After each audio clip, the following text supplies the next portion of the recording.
avec Fréquence Plus. Surprenez votre famille et vos amis grâce au grand chef de Bourgogne-Franche-Comté. Cette semaine, je suis à Arbois, dans le Jura, toujours en compagnie de la chef Joséphine Massel dans les cuisines du restaurant Le Marcoton. Bonjour chef.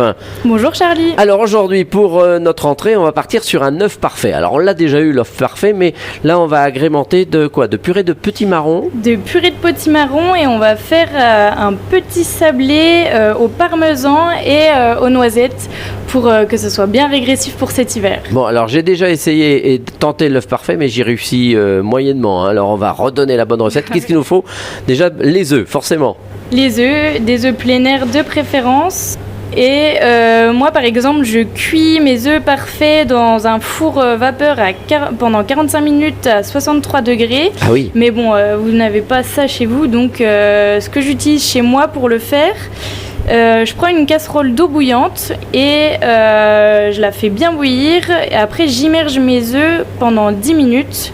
Mais j'arrête le feu, je coupe le feu, donc je les laisse pendant 10 minutes. Ah oui, dans cette eau qui a bouilli, qui a bouilli comme on voulait. Donc ça. Pendant 10 minutes. C'est ça.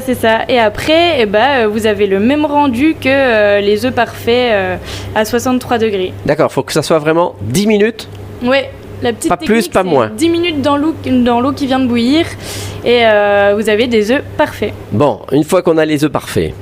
Et après, on va venir couper des petits marrons grossièrement qu'on va faire revenir dans du beurre noisette de préférence. Comme ça va rapporter du goût.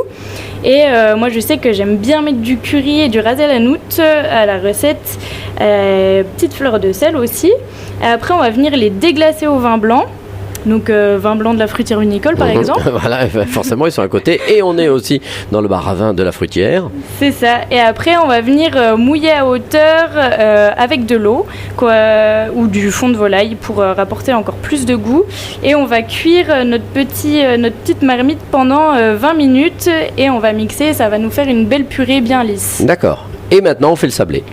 Et maintenant on fait le sablé. Donc pour le sablé, c'est facile, pratique. C'est un temps pour temps. Donc moi je mets de la poudre de noisette, du beurre, de la farine et du parmesan. Donc je mets 100 grammes de chaque élément. Je mélange et après j'étale ça sur une plaque. Et puis je rajoute de la petite fleur de sel et après on cuit ça à 170 degrés pendant à peu près un quart d'heure. Ah, j'ai bien fait d'en ramener de Noirmoutier de mes vacances cette année, de la fleur de sel, parce que oui. Alors là ça sert chez vous. Donc et là c'est prêt. Et là c'est prêt. Tous les éléments sont prêts. Après, on peut tout se mélanger dans une assiette et puis c'est un bon plat pour le mois d'octobre. Eh bien, très bien. Merci chef, merci Joséphine Massel ici dans les cuisines du restaurant Le Marcoton à Arbois dans le Jura. Vous le savez, vous aussi cette semaine, vous pouvez gagner un menu pour deux au restaurant Le Marcoton. Vous envoyez le mot papille par SMS dès maintenant au 7 14 15. Papille au 7 14 15. Alors bonne chance à tous. Et pour le prochain épisode, cette fois-ci, on se retrouve avec une côte de bœuf et sa sauce. Alors je vous dis pas le nom maintenant, elle le dira au prochain épisode. Et d'ici là, chouchoutez vos papilles. Chaque semaine, découvrez les meilleures recettes des grands chefs de Bourgogne-Franche-Comté. Du lundi au vendredi à 5h30, 11h30 et 19h30, chouchoutez vos papilles. Fréquence Plus.